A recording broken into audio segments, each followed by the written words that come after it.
রংপুরে 4 খুনের ঘটনায় সিসিটিভি ফুটেজ এসেছে যমুনা টেলিভিশন হাতে। দর্শক দেখতে পাচ্ছেন 4 জনকে যে শেষ করা হয়েছিল সেইটার ফুটেজ স্পষ্ট দেখা যায়। জামায়াতে ইসলামীর আমির ডক্টর শফিকুর রহমানকে গ্রেফতার করেছে কাউন্টার টেররিজম ইউনিট। এদিকে আজ রংপুরের 4 খুনের ঘটনার মূল ফুটেজ প্রকাশ হয়েছে। এই ঘটনায় জামাতে আমির ফেঁসে যায়, নতুন অসংখ্য রহস্য আসে, অসংখ্য মাস্টারমাইন্ডের নাম উন্মোচন হয়। রংপুরে 4 খুনের ঘটনায় দেখা দিয়েছে নতুন বিতর্ক। পুলিশ বৃহস্পতিবার রাতে হত্যার কথা বললেও শুক্রবার ভোরে মেসেঞ্জারে বান্ধবীর সাথে কথা হয় আগামী চক্রবর্তীর। রংপুরের 4 হত্যায় অভিযুক্ত সিদ্ধার্থ ও মুগ্ধর বন্ধু সীমান্তের জবানবন্দি রেকর্ড করেছে পুলিশ। এ নিয়ে মেট্রোপলিটন পুলিশের উপকমিশনার জানান, তার বক্তব্যের সঙ্গে মিলে যাচ্ছে সিদ্ধার্থ ও মুগ্ধর জবানবন্দি।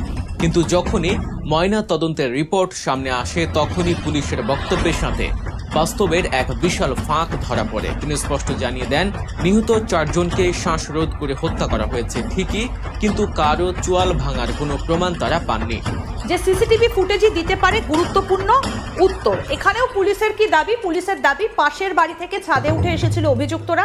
রংপুরে 4 খুনের ঘটনায় আটক সীমান্তের দেয়া জবানবন্দির সাথে 2 আসামির জবানবন্দির মিল পাওয়া গেছে। সকালে এ তথ্য নিশ্চিত করেছেন রংপুর মেট্রোপলিটন পুলিশের উপপুলিশ কমিশনার।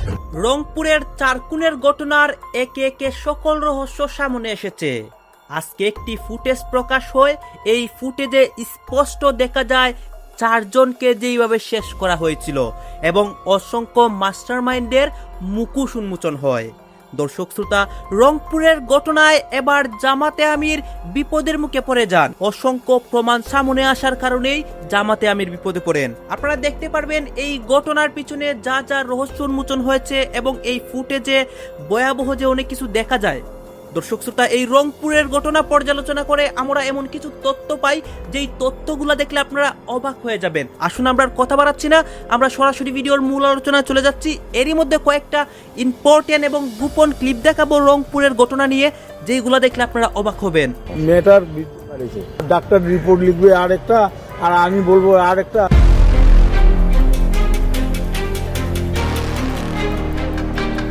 রংপুরের সেই রোমহর্ষক 4 খুনের ঘটনা তো আপনাদের সবারই মনে আছে, কিন্তু আপনারা কি জানেন এই ঘটনার তদন্তে এমন কিছু চাঞ্চল্যকর তথ্য আর অমিল বেরিয়ে এসেছে যা পুলিশের দেয়া পুরো গল্পটাকেই প্রশ্নের মুখে ফেলে দিয়েছে। ময়না তদন্তের রিপোর্ট বলছে এক কথা, পুলিশ বলছে আরেক কথা। আসামির গায়ে হঠাৎ করে কোথা থেকে এলো ওই রহস্যময় শার্ট? কেনই বা ঘটনা রাতে বাড়ির বিদ্যুতের লাইন সুকৌশলে বিচ্ছিন্ন করা হয়েছিল?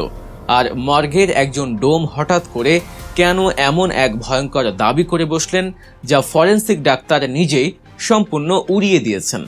এতগুলো অসঙ্গতি কি নিছকই কাকতালীয়, নাকি এর পেছনে লুকিয়ে আছে অন্য কোনো বড় মাথা পিছু? চলুন আজ আমরা এই সব অমীমাংসিত রহস্যের জট খোলার চেষ্টা করি এবং বিশ্লেষণের মাধ্যমে আসল সত্যের কাছাকাছি পৌঁছানোর চেষ্টা করি। রংপুরে অবসরপ্রাপ্ত স্কুল শিক্ষক গণপতি চক্রবর্তী, তার স্ত্রী, মেয়ে এবং ছোট মেয়েকে হত্যার ঘটনাটি পুরো দেশকে নাড়িয়ে দিয়েছিল।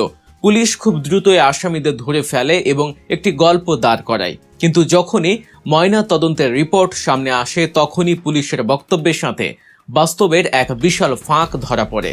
শুরুতেই আসি সবচেয়ে বড় অমিলের জায়গায়। রংপুর মেট্রোপলিটন পুলিশ কমিশনার সংবাদ সম্মেলনে বেশ জোর দিয়ে দাবি করেছিলেন যে নিহতদের মধ্যে একজনের মুখের চোয়াল ভেঙে দেয়া হয়েছিল। এটি শুনলে যে কারো মনে হবে হত্যার আগে হয়তো ব্যাপক ধস্তাধস্তি বা শারীরিক নির্যাতন করা হয়েছিল, কিন্তু ময়না তদন্ত শেষে ফরেন্সিক বিভাগের সহকারী অধ্যাপক ডাক্তার বাবলু কুমার বিশ্বাস পুলিশের এই দাবিকে পুরোপুরি নাকচ করে দেন। তিনি স্পষ্ট জানিয়ে দেন, নিহত 4 জনকে শ্বাসরোধ করে হত্যা করা হয়েছে ঠিকই, কিন্তু কারো চোয়াল ভাঙার কোনো প্রমাণ তারা পাননি।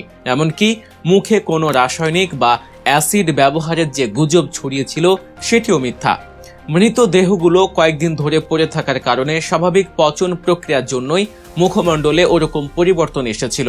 এখন প্রশ্ন হলো, পুলিশ এত বড় একটি তথ্য নিশ্চিত না হয়েই কেন সংবাদ সম্মেলনে উপস্থাপন করলো? এটি কি নিছকই ভুল, নাকি তদন্তের শুরুতেই কোনো বড় ধরনের গাফিলতি? দ্বিতীয় যে বিষয়টি নিয়ে সামাজিক যোগাযোগ মাধ্যমে সবচেয়ে বেশি তোলপাড় হয়েছে তা হলো আসামির গায়ের শার্ট। গ্রেফতার হওয়া আসামি সিদ্ধার্থ দাসের গায়ে যে প্রিন্টের শার্টটি দেখা যায়, ঠিক হুবহু একই রকম একটি শার্ট গায়ে দেওয়া অবস্থায় দেখা যায় ডিবির এক কর্মকর্তাকেও। বিষয়টি এখানেই শেষ নয়। সিদ্ধার্থের বাবা বিনয় দাস দাবি করেন, যেদিন পুলিশ তার ছেলেকে বাসা থেকে ধরে নিয়ে যায় তখন তার গায়ে এই শার্টটি ছিলই না, তার গায়ে ছিল ঘিয়া রঙের একটি সাধারণ টি শার্ট। তাহলে সিদ্ধার্থের গায়ে এই শার্টটি কোথা থেকে এলো? পুলিশ কি তাকে এই শার্ট পরিয়েছিল?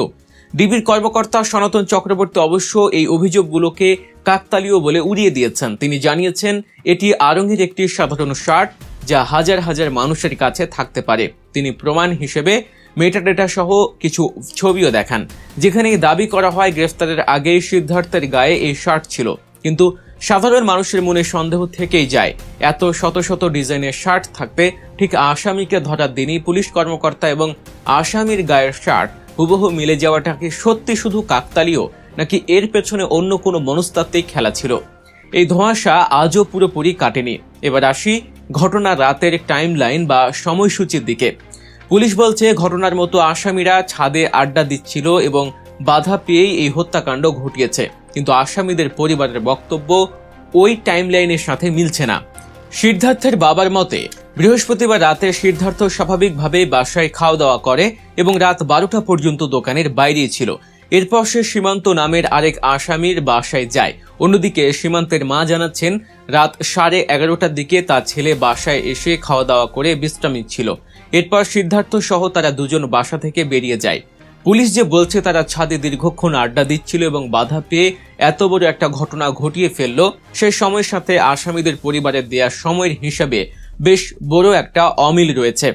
এর চেয়েও বড় রহস্য লুকিয়ে আছে ঘটনাস্থলের বিদ্যুতের লাইনে। ঘটনা রাতে পুরো বাড়িটির বিদ্যুৎ সংযোগ বিচ্ছিন্ন ছিল। প্রথম দিকে সবাই ভেবেছিল হয়তো লোডশেডিং বা সাধারণ কোনো শর্ট সার্কিট, কিন্তু মৃতদেহ উদ্ধারের পর ইলেকট্রিশিয়ান উজ্জ্বল কুমারকে যখন ডাকা হয় লাইন ঠিক করার জন্য, তখন তিনি যে তথ্য দেন তা শিউরে ওঠার মতো। তিনি জানান বৈদ্যুতিক খুঁটি থেকে বাড়ির মেইন লাইনের সংযোগটি অত্যন্ত সুনির্দিষ্ট এবং সুকৌশলে খুলে ফেলা হয়েছিল। এটি কোনো শর্ট সার্কিট ছিল না, কেউ ইচ্ছে করেই লাইনটি কেটে দিয়েছিল। একটু গভীরভাবে চিন্তা করুন, পুলিশ বলছে ছাদে আড্ডা দেয়াকে কেন্দ্র করে তাৎক্ষণিক ক্ষোভের বশে এই হত্যাকাণ্ড।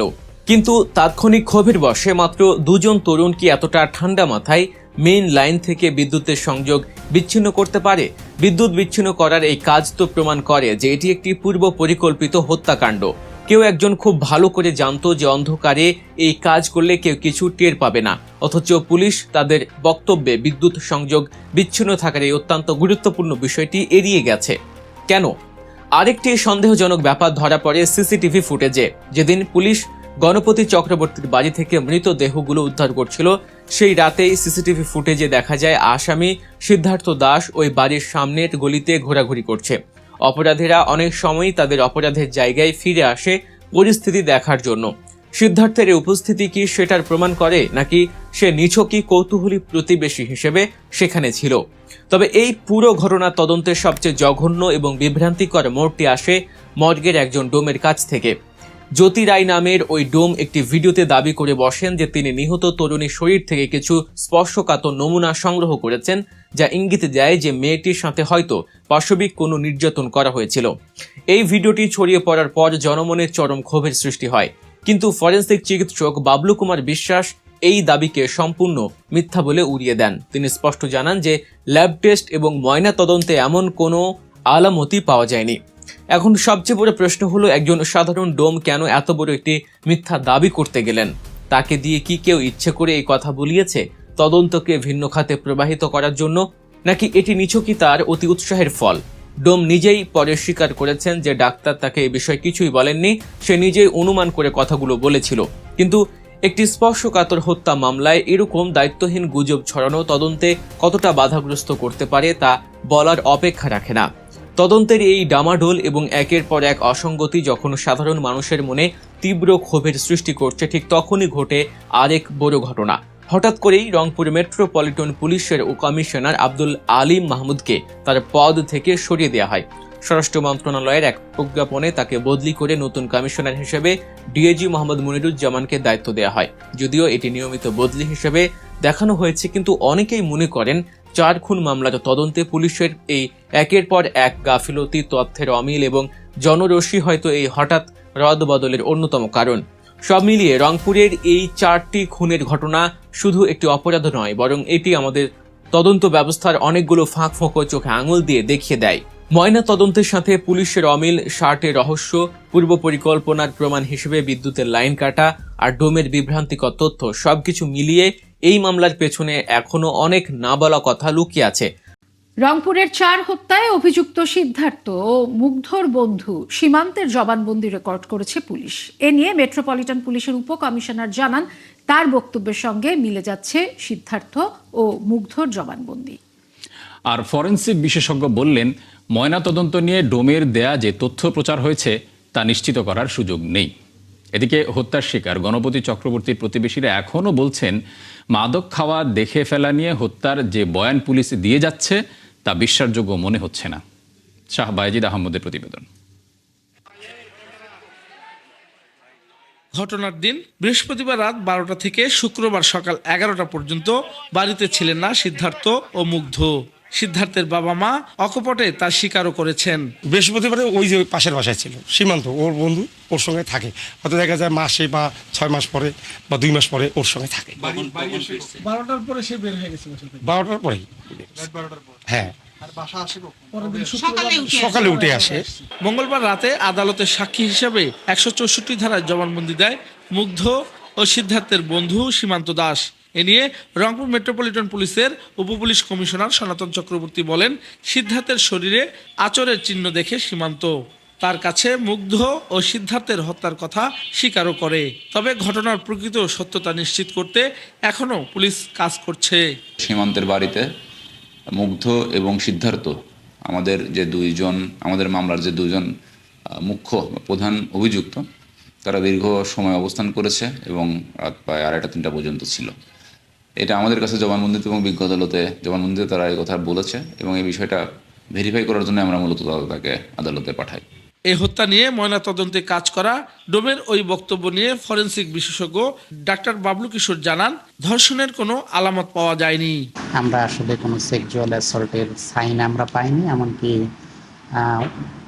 ল্যাব টেস্টে আমরা যে স্যাম্পেলগুলি পাঠিয়েছিলাম সেগুলিতেও তেমন কোনো এভিডেন্স পাওয়া যায়নি।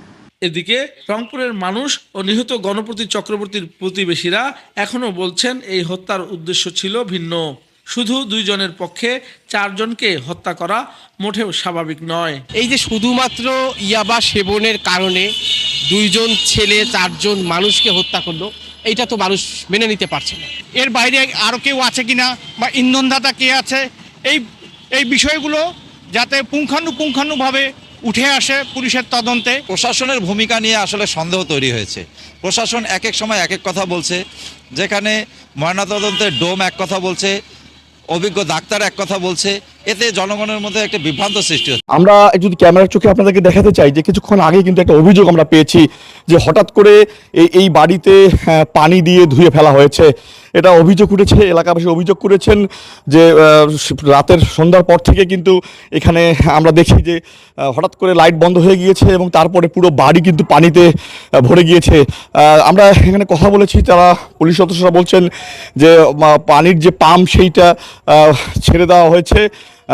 কি কারণে ছেড়ে দেওয়া হয়েছে তারা সেটা বলতে পারেননি, কিন্তু সেই পাম্প দিয়ে কিন্তু পুরো বাড়ি কিন্তু একদম আপনারা দেখতে পাচ্ছেন যে একদম পানি দিয়ে ভরে গিয়েছে এবং এটিকে কিন্তু এলাকা যারা রয়েছেন এটি আলামত নষ্ট করার একটি অভিযোগ তারা করছেন। আসলে আমরা এখানে খালি চোখে দেখছি যে এখানে পানিতে কিন্তু আসলে পুরো ছাদটা পানিতে ভরে গিয়েছে এবং এই পানিতে আপনারা দেখছেন যে এই পানি দিয়ে এবং ভিতরে প্রবেশ করার কোনো সুযোগ আমাদের নেই যারা গণমাধ্যম কর্মী রয়েছে, যেহেতু পুরো বাড়িটি হচ্ছে পুলিশের নিয়ন্ত্রণ আছে। আমরা যদি আপনাদেরকে দেখাতে চাই যে আসলে এবং এখানে যারা সাধারণ যারা আছেন তাদের যারা অভিযোগ করছেন সেই অভিযোগটি আপনাদেরকে দেখাতে চাই।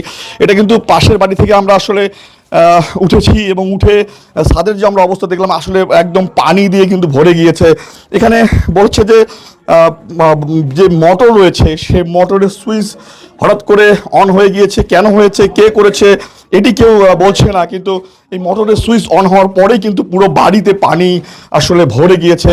আমরা যদি আপনাদেরকে দেখাতে চাই এবং আমরা যদি আপনাদেরকে এখানে যারা প্রত্যক্ষদর্শী রয়েছেন, যাকে গ্রেপ্তার করা হয়েছে সিদ্ধার্থ, তার ভাই কিন্তু এই অভিযুক্ত করেছেন এবং তিনি গণমাধ্যমকে খবর দিয়েছেন। আমরা এই মুহূর্তে কথা বলার চেষ্টা করব যে আসলে কি হয়েছিল এবং কি কারণে এই ঘটনা হয়েছে এবং এখানে কি অভিযোগ আসলে আছে। আমরা এখানে দেখছি যে ওনার বাড়িতে ভিতরে কিন্তু পুলিশ পাহারা রয়েছেন এবং এখানে কিন্তু 24 ঘন্টায় পুলিশের পাহারায় কিন্তু এই বাড়িটি রয়েছে। তারপরেও এখানকার অভিযোগ উঠেছে যে আসলে কিভাবে এই পানির মোটর চালু হয়ে গিয়েছে। তারা আমাদেরকে আনুষ্ঠানিকভাবে কোনো বক্তব্য দেয়নি, কিন্তু আমরা যে যিনি এখানে ডিবিডিসি রয়েছেন তার সাথে আমরা কথা বলেছি। উনি বলেছেন যে তদন্তকারী কর্মকর্তা ছাড়া এই বাড়িতে প্রবেশের কারো কোনো অধিকার নেই এবং আইনগতভাবে সেটি নেই। আমরা যদি আপনাকে এখানে একজন প্রত্যক্ষদর্শী আছে তার বক্তব্য যে আমরা শুনতে চাই, আমরা তার সাথে কথা বলতে চাই। আসলে কি হয়েছিল।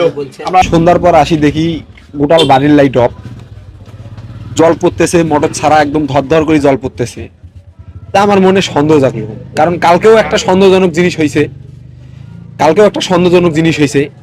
পুলিশ কালকে প্রতিদিনের মতো বাইরে পাহারা দেয়, কালকে পুলিশ গেল ভিতরে, সারা রাত লোক যাতায়াত চললো। 2 জন লোক, একজন লাল জামা পরা আর একজন বুঝতে পারলাম না, 3-4 জন লাইট টাইট মারিয়া একদম বাইর হয়ে গেল ব্যাগ হাতে। 1:30 থেকে একদম 2:30 পর্যন্ত ওরা ভিতরে ছিল। এই টাইমের মধ্যে ওরা বাইর হয়ে গেল। তা আজকেও একটা মনে সন্দেহ জাগলো, কি রে, প্রতিদিন লাইট জ্বলা থাকে, এদের তো এখতিয়ার নাই, পুলিশ তো থাকবে বাইরে, এরা কেন লাইট নিভাবার যাবে আর লাইট কেন জ্বলাইতে যাবে?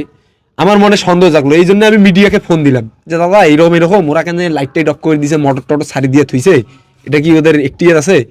না, ওরা বললো না, এটা তো এখতিয়ার নাই। আচ্ছা, আমরা আরেকজন প্রত্যক্ষদর্শীর সাথে কথা বলতে চাই যে আসলে কি হয়েছিল, একটু বলবেন কি? আজ 3 দিন থেকে বাতিগুলো জ্বলতেছে, মানে যতদিন থেকে লাশ নিয়ে গেছে একা কোতরের ঘরের বাতি পর্যন্ত জ্বলে, আর এই পাখি নিচের বাতিগুলো জ্বলে। আজকে দেখতেছি যে সন্ধ্যার আগ থেকেই এরা বাতি একটাও জ্বলে না। 8টা 7টা বাজে গেছে, বাতি টাতি জ্বলে না। আবার জল টল ছাড়ি দিয়ে দেখেন যে জল দিয়ে ভাসি গেছে। আমরা কথা বললাম যে প্রত্যক্ষদর্শী রয়েছে, তার সাথে কথা বলেছি এবং তিনি কিন্তু আমাদেরকে জানালেন যে আসলে যে গ্রেপ্তার হয়েছে তার পিতা এবং ভাই, তার কাছে আমরা শুনলাম যে তারা কিন্তু গণমাধ্যমকে এর খবর দিয়েছেন এবং কেন এই মোটরটি হঠাৎ করে চালু হয়ে গিয়েছে এটির কোনো ব্যাখ্যা আমরা এখনো জানতে পারিনি। এই ছিল আমার কাছে। রংপুরের মাছুয়াপাড়ায় অবসরপ্রাপ্ত শিক্ষক গণপতি চক্রবর্তী, তার স্ত্রী প্রীতিলতা চক্রবর্তী, মেয়ে আগামী চক্রবর্তী এবং 12 বছরের সন্তানকে একই বাড়িতে নৃশংসভাবে হত্যার ঘটনা এখন আর শুধু একটি 4 খুনের মামলা নয়, কয়েকদিনের মধ্যে এটি তারেক রহমান সরকারের আইন শৃঙ্খলা পরিস্থিতি, পুলিশের তদন্তের বিশ্বাসযোগ্যতা এবং সংখ্যালঘু নাগরিকের নিরাপত্তা নিয়ে বড় রাজনৈতিক প্রশ্ন তৈরি করেছে। পুলিশ প্রথমে বলেছিল ছাদে ইয়াবা সেবনে বাধা দেওয়াকে কেন্দ্র করে 2 যুবক একে একে 4 জনকে হত্যা করেছে। 2 গ্রেপ্তারকৃত ব্যক্তি আদালতে স্বীকারোক্তিমূলক জবানবন্দিও নাকি দিয়েছে। কিন্তু এরপর যত তথ্য সামনে এসেছে সেই প্রাথমিক বয়ানকে ঘিরে প্রশ্ন কমার বদলে উত্তরোত্তর বেড়েছে। তদন্ত ইতোমধ্যে থানা থেকে ডিবিতে হস্তান্তর করা হয়েছে। সবচেয়ে বড় প্রশ্ন তৈরি করেছে ময়না তদন্তকারী চিকিৎসক জানিয়েছেন 4 জনকেই শ্বাসরোধ করে হত্যা করা হয়েছে এবং বিভিন্ন নমুনা সংগ্রহ করে সিআইডি ল্যাবে পাঠানোর কথা রয়েছে। একই সঙ্গে তিনি বলেছেন পুলিশের সংবাদ সম্মেলনে দেওয়া ঘটনার বর্ণনার কিছু অংশের সঙ্গে ময়না তদন্তের মিলছে না বা তথ্যটি মিলছে না। উদাহরণ হিসাবে পুলিশ কমিশনার নিহত মেয়ের চোয়াল ভাঙার কথা বললেও ময়না তদন্তকারী চিকিৎসক বলছেন চোয়াল ভাঙার প্রমাণ পাওয়া যায়নি। ফলে প্রশ্ন হচ্ছে পূর্ণাঙ্গ ফরেনসিক রিপোর্ট শেষ হওয়ার আগেই পুলিশ এত বিস্তারিত একটি হত্যা কাহিনী কিভাবে জনসম্মুখে উদ্ঘাটন করলো? সবচেয়ে বড় কথা, পুলিশ কাঁদতে কাঁদতে আমাদেরকে যা জানালো তাতে মনে হলো পুলিশের কান্না ছাড়া আর কোনো গতি নাই। কারণ একজন পুলিশ কর্মকর্তা যখন এরকম একটি ভয়ঙ্কর নৃশংস হত্যাকাণ্ডের ঘটনার বর্ণনা দেওয়ার সময় কান্না করেন, তখন বুঝতে হবে যে রাষ্ট্রটি আসলে কি ভয়াবহ অবস্থার ভিতরে পড়েছে। আরো গুরুতর কিছু প্রশ্ন, গুরুতর কিছু দাবি এসেছে ময়না তদন্ত প্রক্রিয়ার সঙ্গে যুক্ত একজন কর্মীর সাক্ষাৎকারে, ডোমের সাক্ষাৎকারে। নিহতদের শরীরে বিশেষ ধরনের নির্যাতনের আলামত ছিল কিনা, কোনো যৌন সহিংসতার নমুনা সংগ্রহ করা হয়েছিল কিনা, এসব দাবি এখন সরকারি ফরেনসিক রিপোর্টে প্রতিষ্ঠিত হয়নি। তাই এগুলোকে সত্য ধরে নেওয়া যেমন ঠিক নয়, তেমনি তদন্ত না করেই বাতিল করাও বিপজ্জনক। আজ সাবেক গোয়েন্দা কর্মকর্তা আমিনুল হক পলাশের কাছে আমরা জানতে চাইব, একটি গোয়েন্দা তদন্তে এই ধরনের ফরেনসিক অসঙ্গতি কত বড় রেড ফ্ল্যাগ বা কত বড় অসঙ্গতি আসলে? তদন্তকারী সংস্থার প্রথম কাজ কি হওয়া উচিত ছিল? সম্ভাব্য মোটিভ ঘোষণা করা, নাকি অপরাধ স্থল, ডিজিটাল আলামত, ডিএনএ, টক্সিকোলজি এবং ভিকটিমোলজি সবকিছু বিচার করে তারপর সিদ্ধান্তে পৌঁছানো? সবচেয়ে বড় কথা, কোনো রকম ময়না তদন্ত ছাড়া লাশ পুড়িয়ে ফেলা, যা হিন্দু ধর্মের রীতি অনুযায়ী হয়তো খুব স্বাভাবিক, সেটা নিয়েও প্রশ্ন উঠছে। আরো বড় কথা হলো, ঘটনাস্থল থেকে ইয়াবা সেবনের সরঞ্জাম, আঙুলের ছাপ বা অন্য কোনো বৈজ্ঞানিক আলামত পাওয়া গেছে কি?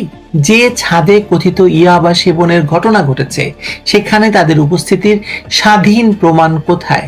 CCTV, mobile tower dump, call record, Google location বা ফোন ফরেনসিক কি বলছে?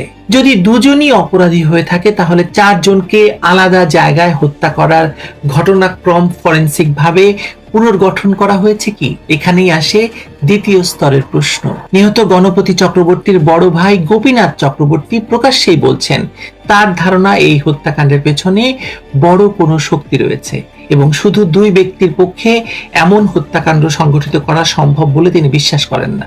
একজন সাবেক গোয়েন্দা কর্মকর্তা হিসেবে আমিনুল হক পলাশ কি দেখছেন বা কিভাবে দেখছেন এই হত্যাকাণ্ড?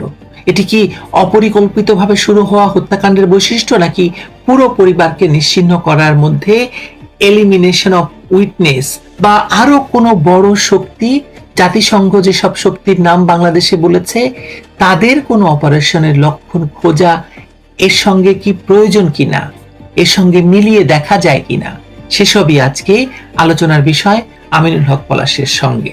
এর মধ্যে আরো একটি বিষয় সন্দেহ অনেকখানি বাড়িয়েছে। একজন আসামির গায়ে দেখা শার্টের সঙ্গে মরদেহ উদ্ধারের সময় ঘটনাস্থলে থাকা এক পুলিশ সদস্যের পরনের শার্টের মিল নিয়ে প্রশ্ন উঠেছে। পুলিশ কর্মকর্তা এটিকে কাকতালীয় বলেছেন। এটি সত্যি নিছক কাকতাল হতে পারে, কিন্তু একটি বহুল আলোচিত 4 খুনের মামলায় চেইন অফ কাস্টডি, আলামতের অখণ্ডতা এবং ঘটনাস্থলে কারা প্রবেশ করেছিলেন তার পূর্ণাঙ্গ লগ প্রকাশ করা কি জরুরি নয়? আর ঠিক এই সময়ে রংপুর মহানগর পুলিশ কমিশনার মোহাম্মদ আব্দুল মাবুদকে সরিয়ে দেওয়া হয়েছে। সরকার এটিকে বৃহত্তর পুলিশ বদলি এবং পদায়নের অংশ হিসাবে দেখলেও হত্যাকাণ্ড নিয়ে তার আবেগঘন সংবাদ সম্মেলনের মাত্র কয়েকদিনের মধ্যে এই পরিবর্তন প্রশ্ন তৈরি করবেই। তাকে কেন সরানো হলো? তদন্তে কোনো ব্যর্থতা, অতিরিক্ত তাড়াহুড়া করে সিদ্ধান্ত ঘোষণা, নাকি সেই কান্না, নাকি সম্পূর্ণ ভিন্ন প্রশাসনিক কারণে তাকে সরানো হয়েছে? সবশেষে প্রশ্নটি আরো বড়। নিহত 4 জনই হিন্দু সম্প্রদায়ের। ইতিমধ্যে দেশে বিদেশে বিভিন্ন মহলে ঘটনাটি সাম্প্রদায়িক সহিংসতা কিনা তা নিয়ে আলোচনা শুরু হয়েছে, কিন্তু সরকারের কাজ তো কোনো ন্যারেটিভ ঠেকানো নয়, সত্য বের করা। এটি যদি মাদক ঘটিত হত্যাকাণ্ড হয়, প্রমাণ দিয়ে সেটি প্রতিষ্ঠা করতে হবে। যদি সংগঠিত অপরাধ হয়, পুরো নেটওয়ার্ককে সামনে আনতে হবে। যদি আল কায়দার মতো কেউ এর পেছনে থেকে থাকে, সে কথা সরকারকে বলতে হবে। আর যদি সাম্প্রদায়িক বিদ্বেষ, রাজনৈতিক স্বার্থ বা কোনো প্রভাবশালী গোষ্ঠী এর পেছনে থেকে থাকে, তাহলে সেই সত্য চাপা দেওয়া যাবে না।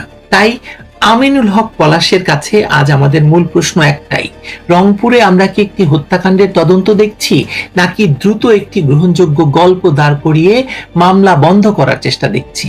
আর একজন সাবেক গোয়েন্দা কর্মকর্তা হিসেবে তার চোখে এই মুহূর্তে কোন আলামতগুলো পরীক্ষা করলে বোঝা যাবে যে সেই রাতে গণপতি চক্রবর্তীর বাড়িতে কি ঘটেছিল, কিভাবে 4 জন মানুষকে হত্যা করা হয়েছিল এবং এই হত্যাকাণ্ডের পেছনের মোটিভ কি হতে পারে? আমিনুল হক পলাশ।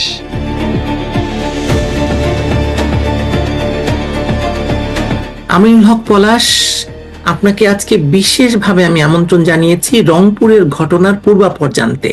আপনি এই ঘটনার খোঁজ রাখছিলেন, আপনি অনেকগুলো স্ট্যাটাস দিয়েছেন এবং আমরা দেখতে পাচ্ছি যে পুরো ঘটনাকে পুলিশ এমন জায়গায় নিয়ে যাওয়ার চেষ্টা করছে এবং একটা প্রবণতাটা লক্ষ্য করা যাচ্ছে, এবং হঠাৎ করে পুলিশ এই প্রথম হয়তো পুলিশ কর্মকর্তা মানে ঘটনার বিবরণ দিতে গিয়ে কেঁদে ফেললেন। এতে মনে হলো যে পুলিশ আসলে খুবই দুর্বল, আর যারা হত্যাকাণ্ড মানে ঘটিয়েছে তারা আসলে কত বড় শক্তিশালী, পুলিশ আসলে কতটা অসহায়। আপনি সব মিলিয়ে শুরু থেকে বলুন আপনার ফাইন্ডিংস কি বলছে এই এই এই ঘটনায়। ধন্যবাদ আপু আমাকে আমন্ত্রণ জানানোর জন্য। রংপুরের শিক্ষক গণপতি চক্রবর্তী, ওনার হত্যাকাণ্ড তো বাংলাদেশে বলা যায় যে বহুল আলোচিত ঘটনা। শুধু বাংলাদেশে না, ভারত সহ অন্যান্য নিউজ মিডিয়াতেও ইন্টারন্যাশনাল মিডিয়াতেও কিন্তু বিষয়টা আলোচিত হয়েছে। তো এটা নিয়ে আমরা তো রেগুলার একটা লম্বা সাগা দেখতে পাচ্ছি পুলিশের তরফ বা আইন শৃঙ্খলা বাহিনীর তরফ থেকে একটা ভার্সন, এবং সেটা যে কতটুকু আরোপিত বা খণ্ডিত বা কতটুকু অযৌক্তিক সেটা নিয়ে বিভিন্ন ধরনের স্ট্যাটাস বা মন্তব্য কিন্তু ইতিমধ্যে আমাদের সামনে এসেছে, এবং আজকে এসে এটা তার একটা ফাইনাল আউটকাম না, ফাইনাল একটা হচ্ছে রিফ্লেকশন দেখা গেছে যে কেন আইন শৃঙ্খলা বাহিনী আসলে এই ধরনের আপনার হচ্ছে কি বলে যে একটা জোরপূর্ব বা আরোপিত একটা ঘটনা সাজাইতে বাধ্য হয়েছে বা তাদেরকে করতে হয়েছে। আজকে স্বরাষ্ট্রমন্ত্রী একটা বক্তব্য দিয়েছে যে সালাউদ্দিন আহমেদ, যে রংপুরের ঘটনায় আসামিদের যৌক্তিক সময়ে গ্রেফতার করা হয়েছে। আর বিএনপির ভারপ্রাপ্ত মহাসচিব সদ্য ভারপ্রাপ্ত হয়েছেন উনি রুহুল কবির রিজভী বলেছেন যে রংপুরের ঘটনায় হত্যাকারীদের ধরা না গেলে সেটা ইমেজ ক্ষুণ্ণ হইতো। অর্থাৎ এই পুরো জিনিসটাকেই এই বর্তমানে অ্যাডমিনিস্ট্রেশন আসলে তাদের আপনার হচ্ছে এটা একটা ক্রিমিনাল ইনভেস্টিগেশনের বাদ দিয়া সেটাকে তারা ইমেজ রক্ষার বা যে কোনো ভাবে ধামাচাপা দেওয়ার একটা উইপন হিসাবে চিন্তা করেছে, বিষয় হিসেবে চিন্তা করেছে, এবং এক্স্যাক্টলি সেটার রিফ্লেকশনই আমরা আইন শৃঙ্খলা বাহিনীর অ্যাক্টিভিটিসের মাধ্যমে দেখতে পেয়েছি। এখানকার সবচেয়ে জরুরি যে বিষয়টা আমাদের কাছে লাগে যে দেখেন পৃথিবীর বিভিন্ন দেশে হচ্ছে ক্রাইম হয়। আমি দুঃখিত, আপনাকে আমি থামাই, আমি শুরু থেকে শুরু করতে চাই। আপনার কাছে এখানে কি অসঙ্গতি দেখছেন আপনি? অসঙ্গতিটা আগে বলুন, তারপরে আমি আপু ওটাই আমি বলতে চাচ্ছিলাম যে দেখেন দুনিয়ার যে কোনো দেশেই ক্রাইম হয়, হ্যাঁ, এবং বিশ্বের সবচেয়ে মানে আপনার সুরক্ষিত দেশ বা ল এনফোর্সমেন্ট যেখানে খুব ভালো সেখানেও ক্রাইম হয়, কিন্তু জরুরি হচ্ছে একটা ক্রাইম হয়ে যাওয়ার পরে ল এনফোর্সমেন্ট এজেন্সি তথা রাষ্ট্র সেটাকে কিভাবে অ্যাড্রেস করে। আমরা এই ঘটনার শুরু থেকেই কিন্তু হচ্ছে এটাকে ধামাচাপা যেটাকে বলা হয় সেই প্রক্রিয়াটাই হচ্ছে আমরা দেখতে পেয়েছি। যেমন উদাহরণ অতীতেও আছে, এবং এই কারণে কিন্তু খুব আলোচিত একটা ব্যাপার যে সবাই বলছে যে একটা জজ মিয়া নাটক। আমরা জানি যে 21শে আগস্টের গ্রেনেড হামলাকে ধামাচাপা দেওয়ার জন্য যেরকম কাজ করা হয়েছিল, সাধারণ মানুষজন নেটিজেনরা এটাকে বলছে যে এটা একটা জজ মিয়া নাটক। অসঙ্গতিগুলো যদি আমি শুরু থেকে বলি যে প্রথমত আমরা দেখতে পাইলাম যে এই ঘটনাটা সামনে আসে বা তাদের হচ্ছে মৃতদেহ উদ্ধার হয় শনিবার রাতের বেলা, এবং শনিবার রাতেই আমি হচ্ছে ওই লাইভ কাভারেজ দেখেছি যে রাত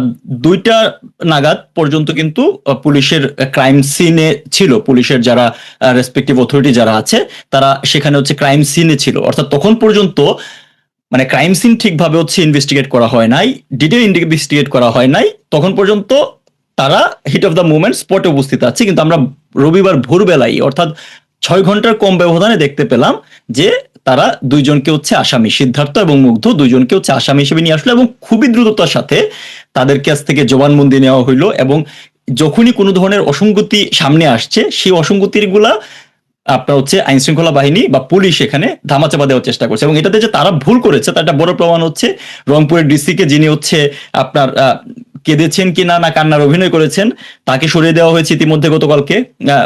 তারপরে আপনার কমিশনার রংপুরের, এবং এই তদন্ত কিন্তু হচ্ছে পুলিশ থেকে সরিয়ে ডিবিকে দেওয়া হয়েছে, মানে অর্থাৎ পুলিশের আরেকটা ব্রাঞ্চে। তার মানে তারা এই কাজটা ঠিকভাবে করে নাই। আমি অসঙ্গতিটা এই কারণেই আইডেন্টিফাই করলাম যে যখন ক্রাইম সিনে 2 ঘন্টার ভিতরে ছিল যে কোনো একটা ঘটনা আপনার অপরাধী ধরার ক্ষেত্রে কোনো একটা ব্রেক থ্রু লাগে, যে এই জিনিসটা দেখে মনে হয়েছে যে অপরাধী ওই ব্যক্তি হইতে পারে, সেটা মোটিভ হইতে পারে, সেটার ক্রাইম সিনে থাকা কোনো ধরনের এভিডেন্স হইতে পারে। এরকম একটা কিছু কিন্তু ল এনফোর্সমেন্ট এজেন্সি বা পুলিশ তাদের প্রেস কনফারেন্স গুলোতে প্রকাশ করে নাই, যে ঘটনা দিয়ে তাদের মনে হয়েছে এটা সিদ্ধার্থ এবং মুগ্ধর মাধ্যমে। গতকালকে পুলিশের দায়িত্বপ্রাপ্ত একজন কর্মকর্তা এসে বললেন যে তারা দ্রুততার সাথে প্রতিবেশীদের সাথে কথা বলে তারা জিনিসটা ইনভেস্টিগেট করছেন। তো প্রতিবেশীদের যাদের কথা বিভিন্ন মাধ্যমে সোশ্যাল মিডিয়াতে বা মিডিয়াতে এসেছে প্রত্যেকেই কিন্তু একই কথা বলেছে যে মুগ্ধ এবং সিদ্ধার্থ তাদের কখনোই কোনো ধরনের ক্রিমিনাল হিস্ট্রি নাই, তারা কোনো ধরনের এডিকশনের সাথে জড়িত আছে কিনা এরকম কোনো তথ্যও পাওয়া যায় না। অনেকটা বা আপনার হচ্ছে বলা যায় যে হচ্ছে একদম নিরীহ গোবেচারা টাইপের মানুষ দাবি করা হয়েছে। হ্যাঁ, এবং তারা পরিবার থেকে না, যারা আশেপাশে কথা বলেছে তারাও একই দাবি করছে। তো পুলিশ বলছে যে প্রতিবেশীদের সাথে আলাপ আলোচনা করে তারা এই সিদ্ধান্তে উপনীত হয়েছে বা এই দিকে ডিরেক্টেড হচ্ছে, কিন্তু বাস্তবে এই জিনিসটা না। তারপরে যে স্টোরি লাইনটা তারা বানিয়েছে এর থেকে খেলো স্টোরি আসলে হইতে পারে না, যে দুইটা সদ্য টিনেজ উত্তীর্ণ 20 থেকে 22 বছর, তারা ইয়াবা সেবনের জন্য 3 তলা একটা নির্মাণাধীন বিল্ডিং থেকে পার হয়ে তারা 2 তলা একটা বিল্ডিং এ গিয়েছে। তারপরে সেখানে ইয়াবা সেবনকালে আপনার হচ্ছে গণপতি চক্রবর্তী উনি দেখে ফেলার কারণে তাকে নির্মমভাবে হত্যা করেছে। এটা কখনোই কোনো ধরনের আপনার হচ্ছে মানে মোটিভ, ক্রিমিনাল মোটিভ হইতে পারে না। আপনার এরকম ক্ষেত্রে কি হয় যদি নর্মাল সেন্সে বলে, মানে তাদের এই ইনিশিয়াল বক্তব্য যদি শুনতে থাকে যে কোনো মূল্যে ধরেন হচ্ছে যে তারা ওই জায়গা থেকে পালায় যাওয়ার চেষ্টা করবে বা কোনোভাবে একটু আহত করে যে কোনো মূল্যে আর্লিয়েস্ট পসিবল টাইমে ওই জায়গাটা ত্যাগ করার চেষ্টা করবে, সেটা না করে তারা মানে সিনেমার মতো অনেকটা, যে প্রথমে গণপতি চক্রবর্তী গেলেন, ওনাকে হত্যা করা হইলো এনাফ পরিমাণ সময় নিয়ে, তারপরে তার স্ত্রী গেলেন, তাকে হত্যা করা হইলো, তারপরে তার মেয়ে আগামী চক্রবর্তী তাকে হত্যা করা হইলো, তারপরে তারা বাড়ির ভিতরে ঢুকে 5ম শ্রেণী পড়ুয়া যে ছাত্র তাকে হত্যা করলো। এই স্টোরি লাইনটা আসলে দাঁড়ায় নাই, মানে এটা খুবই মানে কাঁচা হাতের কাজ হয়েছে। যেটা বললাম যে টাইমটা তো খুব অল্প ছিল, মানে 6 ঘন্টার ভিতরে তাদেরকে ভাগ্যিস পুলিশ বলেনি যে ওরা আগুন নিতে গিয়েছিল, আগুন না, এটা বললেও অবাক করার ছিল না। মানে যেহেতু দেখেন আজকে ওই স্বরাষ্ট্রমন্ত্রীর বক্তব্য বা রুহুল কবির রিজভির বক্তব্য, এটা এরকম একটা ঘটনার পরে স্বভাবতই পুলিশের তরফ থেকে সরকারের উচ্চপদস্থ জায়গায় জিনিসগুলো অ্যাকনোলেজ করা হয়, এবং তখন তারা জিনিসটাকে হচ্ছে আপনার যেভাবে খুব দ্রুততার সাথে যে ধরনের পলিসি দেয় বা যে ধরনের আইডিয়া দেয় সেইভাবেই হয়তো তারা হচ্ছে এক্সিকিউট করতে গেছে, এবং সেক্ষেত্রে 6 ঘন্টার ভিতরে আসলে এই স্টোরিগুলো সাজানো যায় না। তো এটা ধরনের একটা ইনিশিয়াল ব্যর্থ। আরেকটা বড় যে আরেকটা আপনার হচ্ছে এর ক্ষেত্রে দেখেন যে পুলিশের ক্রাইম সিনে তারা কি কি পেয়েছে না পেয়েছে এই জিনিসগুলো কিন্তু ঠিকভাবে বলে না। মানে পুলিশ তার যে প্রেস কনফারেন্সটা করেছে এইটাকে মানে গ্রহণযোগ্য হিসাবে উপস্থাপন করার মতো এনাফ সুযোগ তাদের ছিল, যদি তাদের কাছে আসলে সেই জিনিসগুলো ছিল। এই বিষয়গুলো না, যেমন যারা মারা গিয়েছেন তাদের প্রত্যেকের মুখ আপনার ঝলসানো ছিল, পোড়ানো ছিল, সেই কথাটা তারা কোথাও বলে নাই, কারণ এই পুরো জিনিসটাই তখন নেগেটিভটা অন্য দিকে চলে যায় বা এই জিনিসটাকে অধিকতর তদন্তের প্রয়োজন তৈরি করে। এখন তারপর আমিনুল হক পলাশ, এটা কি একটা প্যাটার্ন নির্দেশনা করে কিনা? মানে যদি তারা এই পোড়ানোর কথা বলতো, ইভেন এখন যে রেপের কথা মানে আলোচনা হচ্ছে, যে এখানে ধর্ষণের পাওয়া গিয়েছে, হ্যাঁ, এইগুলো এবং এই যে নৃশংসতা, এত ভয়াবহ নৃশংসভাবে কোনো একটা গোষ্ঠী বাংলাদেশে এর আগেও হত্যাকাণ্ড ঘটিয়েছে, হত্যাকাণ্ড করে থাকে, এই প্যাটার্নটা যাতে এড়ানো যায় সে কারণেই কি পুলিশ মানে ওরকম গল্প সাজিয়েছে? না, এটাই মানে আমার কাছে সবচেয়ে আশ্চর্য লাগে হচ্ছে এই জিনিসটাই, যে দেখেন এটাও যদি করতে যাইতো, এই প্যাটার্ন কিন্তু তারা নিজের আরোপ করেছে। কিভাবে করেছে দেখেন, 4 জন সনাতন ধর্মাবলম্বী মানুষ মারা গিয়েছে, পুলিশ কর্মকর্তা সনাতন ধর্মাবলম্বী একজনকে দেওয়া হয়েছে, সেটাও দোষের কিছু না, আমি বলছি না, দেওয়া হয়েছে। তার টিম মেম্বার সনাতন ধর্মাবলম্বী, যিনি পোস্টমর্টম করেছে তিনি সনাতন ধর্মাবলম্বী, এবং ডোমরা সভাপতি সনাতন ধর্মাবলম্বী হয়। অর্থাৎ আইন শৃঙ্খলা বাহিনী ইন্টেনশনালি তো এটাকে হচ্ছে একটা সাম্প্রদায়িক বা ধর্মীয় বাতাবরণ দিয়েছে। আপনি যদি প্রবাবিলিটি হিসাব করেন যে কোনো একটা ঘটনা ইনভেস্টিগেট করতে এজ এ হোল সবকিছুতেই শুধুমাত্র সনাতন ধর্মাবলম্বী লোক থাকবে, এটা তো হইতে পারে না। তাহলে পুলিশ কেন আরোপিত ভাবে এই জিনিসটা দিতে গেল? এটা আমার কাছে একটা বড় ইন্ডিকেশন যে তারা যে আসলে কোনো কিছু ধামাচাপা দিতে যাচ্ছে তার প্রমাণ হচ্ছে এটা, যে তারা এখানে বোঝানোর চেষ্টা করতেছে যে আমরা সব সনাতন ধর্মাবলম্বীর লোকজনকে রেখেছি ঠিক নিয়ে বিচার দেওয়ার জন্য। তার মানে কি বাংলাদেশে যারা অন্য ধর্মাবলম্বীর আইন শৃঙ্খলা বাহিনী আছে তারা অন্য যে কাজগুলো করে সেগুলো কি হচ্ছে নিরপেক্ষ হয় না? সো রাষ্ট্র যেটাকে একটা আপনার ধর্মীয় বাতাবরণে মুড়াইতে চাইছে, এটা আমার কাছে একটা বড় অ্যালার্মিং। যে আমার কাছে যদি অসংগতি বলেন, একটা বড় অসংগতি হচ্ছে এটা। এই প্রশ্ন অনেকে তুলছেন যে ময়না তদন্ত যথাযথ না করেই লাশ পুড়িয়ে ফেলা হয়েছে, রাইট? এই যে এটা দেখেন যে আপনার যে কোনো ধরনের মানে আপনার কোনো ইয়ার ক্ষেত্রে যদি মহিলারা যে কোনো ধরনের হচ্ছে আপনার হত্যাকাণ্ডের শিকার হয়, একদমই প্রাইম যে জিনিসটা খেয়াল করা হয় যে সেটা ধর্ষণের মানে তার মৃত্যুর পূর্বে তাকে ধর্ষণের কোনো আলামত ছিল কিনা।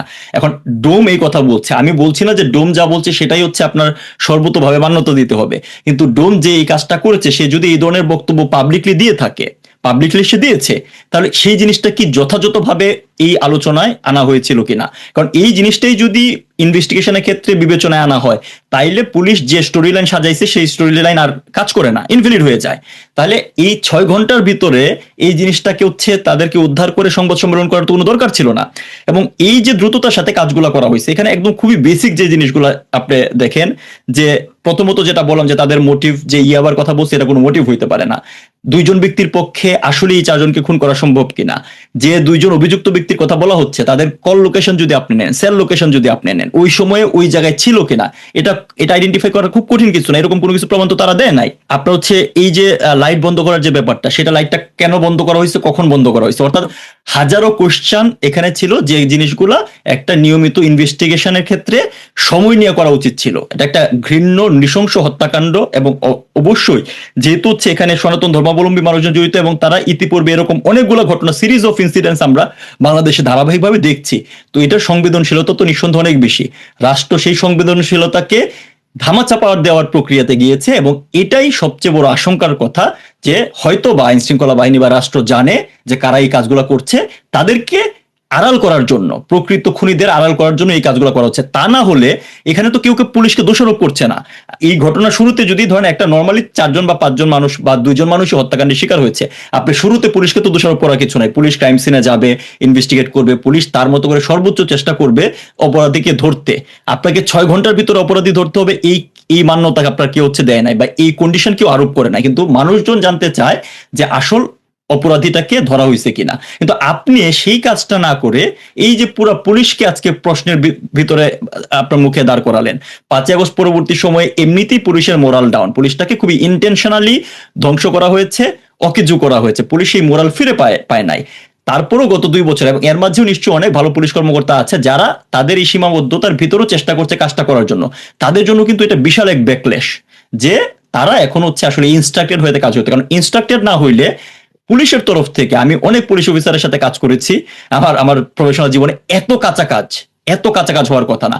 তর্কের খাতিরে আপু এটা বলাই যেতে পারে যে এই 2 জন ব্যক্তির এই খুন বা হত্যাকাণ্ডের সাথে সম্পৃক্ততা থাকতেই পারে। আমরা এটাকেও নাল এন্ড ভয়েড করার মতো এনাফ তথ্য তো আমাদের নাই, ইনভেস্টিগেশন দরকার। কিন্তু এই পুরো প্রক্রিয়াটা যেভাবে দ্রুততার সাথে ধামাচাপা দেওয়া হয়েছে এবং প্রতি লেয়ারে তাদের যে হচ্ছে মিথ্যাচার করা হয়েছে এবং সেই মিথ্যাচার ঢাকার জন্য প্রতিনিয়ত যে নতুন করে মিথ্যা জন্ম দিচ্ছে, সেই জিনিসটাই আসলে এটা ভেঞ্জাসিনটাকে সেখানে আমিনুল হক বলা যে সরকার, ধরুন কি হয়, একটা হত্যাকাণ্ডের ঘটনা ঘটলে পুলিশ তার ইনভেস্টিগেট করবে এবং মানে জনসমক্ষে নিয়ে আসবে যে এই খুন হয়েছে, কারণ যেহেতু আলোচিত ভয়াবহ রকমের নৃশংস খুন। সরকার তো এখানে পয়েন্টই হারাচ্ছে। সরকার আসলে মানে পুরো ব্যাপারটা এমন লেজে গোবরে হয়ে গেল যে সরকার একরকম বলছে, পুলিশ একরকম বলছে, সাধারণ মানুষ কোনো কিছুই বিশ্বাস করছে না সরকারকে বিশ্বাস করছে, না পুলিশকে বিশ্বাস করছে।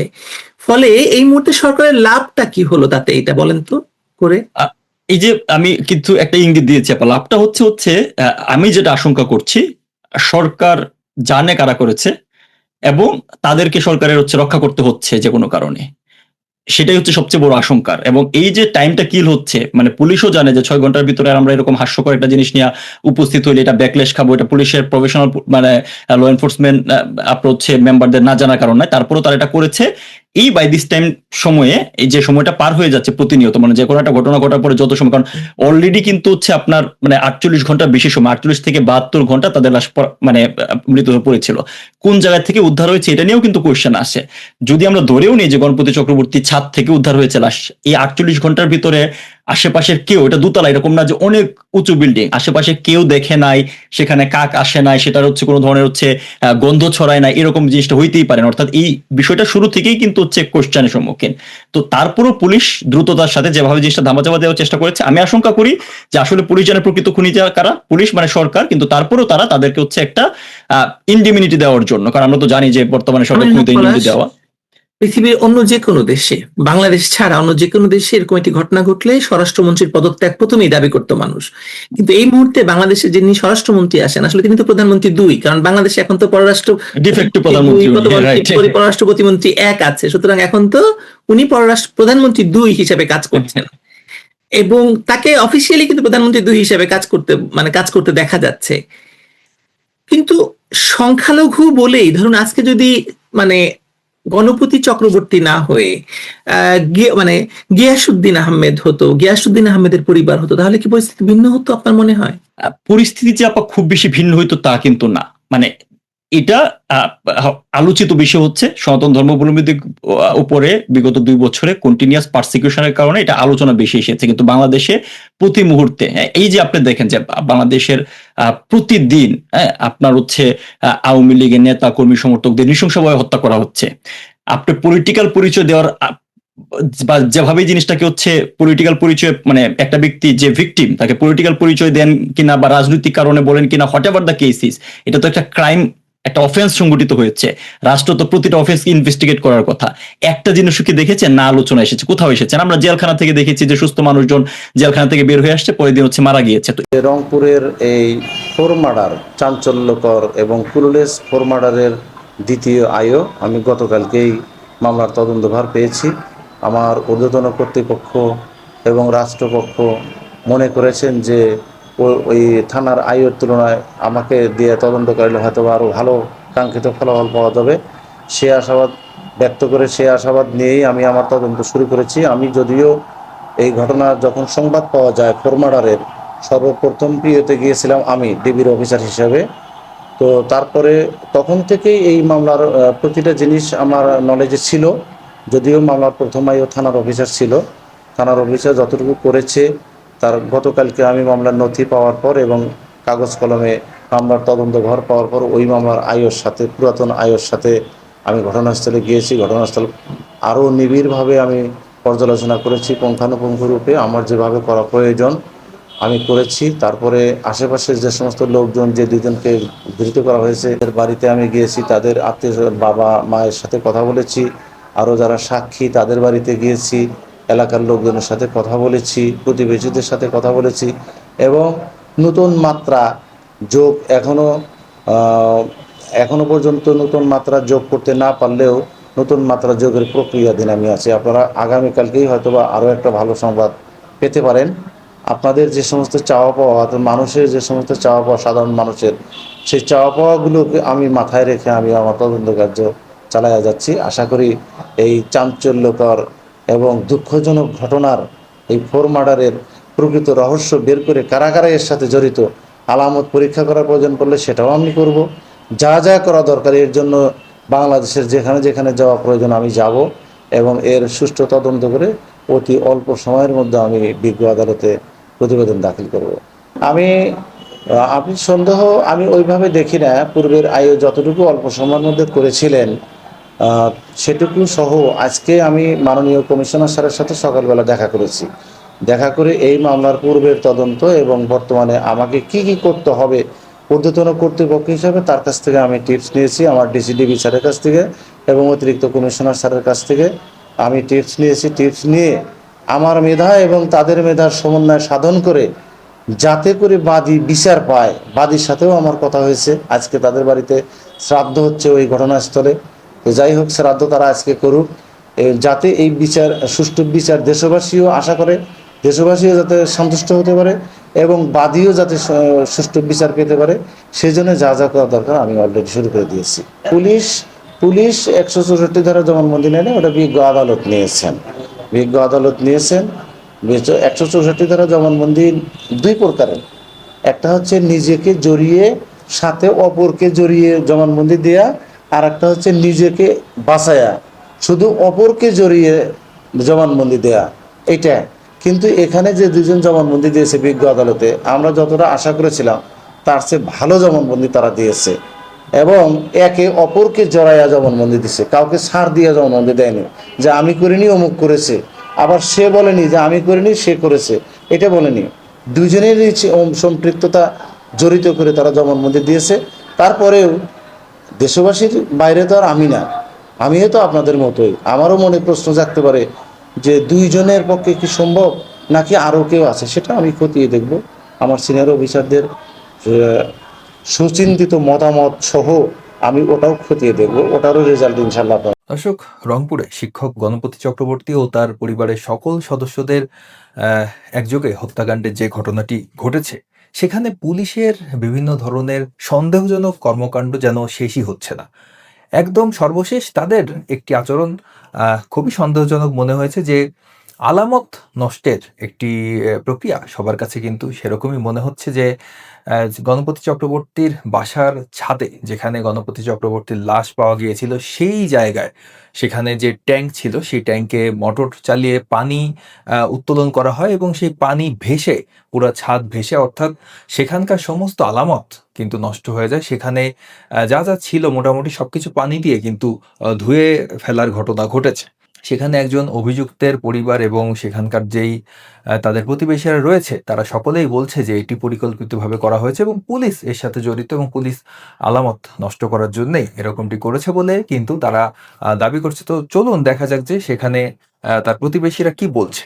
আমার যারা যারা খাত দিয়ে গেছে আমি তাদেরকে ফোন দিয়ে কইছি ঘটনাটা কি, ওরা সব ধুয়ে ফেলাইছে। কালকে রাতের বেলা লোক ঢুকছিল, প্রশাসন পুলিশ যে পুলিশদেরকে দায়িত্ব দিচ্ছে তারা ভিতরে দায়িত্ব নিবেছে, ওরা বাইরে পাহারা না দিয়ে ভিতরে ঢুকি কাজ করছে। কালকে রাত্রে 1:30টার দিকে লোক বেড়ে গেছে, আবার ঢুকছে সারা রাত ওরা ওই রকম করছে। 2টা লাল জামা পরা একটা লোক আর একটা কি যেন কালার, ওটা বোঝা যায় না এই লাইটের আলোতে, কারণ আমি ফুটে দিয়ে দেখতেছি, বাড়ির ফুটে দিয়ে আমাদের বাড়ি থেকে দেখা যায়। আসেন আমি দেখাই, এই ফুটে দিয়ে আমি দেখি, এই ফুটে দিয়ে আমি দেখি, এই ফুটে দিয়ে আমি দেখছি, এই ফুটে গুলো দিয়ে আমি দেখছি ওরা বেড়ে গেছে একটা ঘরে দিয়ে আমার বাড়িতে এদের বাড়িতে ঢুকিয়ে। দর্শক দেখতে পাচ্ছেন যে একজন অভিযুক্তের ভাই তিনি কিন্তু অভিযোগ করছেন যে সে তার বাসা কিন্তু একদম গণপতি চক্রবর্তীর বাসার সাথে লাগোয়া এবং সে তার ওয়ালের ছিদ্র দিয়ে সে কিন্তু দেখেছে যে সেখানে কি কি ধরনের ঘটনা ঘটেছে এবং পানি দিয়ে পানির মাধ্যমে পানি উত্তোলনের ছুতোয় সেখানকার আলামত নষ্টের কিন্তু অভিযোগ করছে সেখানকার প্রতিবেশীরা। চলুন শোনা যাক যে তিনি কি বলছেন। 2টা পুলিশ ভাই আপনার মাইক্রোফোনটা নিচে ধরে চড়িয়ে থাই আছে না, থাই ফাঁক করছে, ফাঁক করে ঢুকিয়ে ওই মোটরের সুইচ দিছে, কারেন্ট গুলো সব অফ করে দিছে, দিয়ে কিবা করিয়ে বেড়াইছে।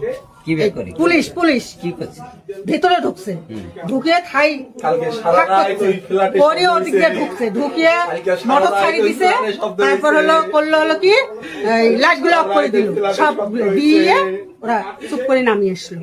আপনারা দেখছেন? হ্যাঁ আমি দেখছি, নিজ চোখে আমি দেখছি, এদের বাড়ি ঢুকছে, মোটর ছাড়ি দিয়ে ধুইছে। হ্যাঁ ধুয়ে দিতেছে। এটা আমি কিন্তু বিচার চাই ভাই। হ্যাঁ এই 7টার দিকে, আজকে সন্ধ্যার দিকে। তো দর্শক বুঝতে পারছেন যে একটি মিথ্যাকে ধামাচাপা দেওয়ার জন্য মানে পুলিশ যে নাটক সাজিয়েছে সেই নাটকটি কিন্তু ঠিকভাবে তারা মঞ্চস্থ করতে পারছে না। বারবার বিভিন্ন ধরনের ঘটনা কিন্তু মানুষের চোখের সামনে স্পষ্ট হয়ে যাচ্ছে। এর থেকে তো ওই যে গাজীপুরের যে একজন হুজুর মুফতি মহিবুল্লাহ, তার নাটক আরো ভালো ছিল, তার স্ক্রিপ্ট আরো শক্ত ছিল। সে যে দাবি করেছিল না যে ইসকন তাকে ধরে নিয়ে গিয়েছে এবং ধরে নিয়ে তাকে বলাৎকার করেছে, এরকম একটি দাবি সে করেছিল। সেই যে নাটক সেটি কিন্তু পরে সে ধরা পড়ে যায় এবং সে স্বীকারোক্তি দেয় যে না আমি এটি মিথ্যা কথা বলেছিলাম, এটি আমার ভুল ছিল, সে দায় স্বীকার করে।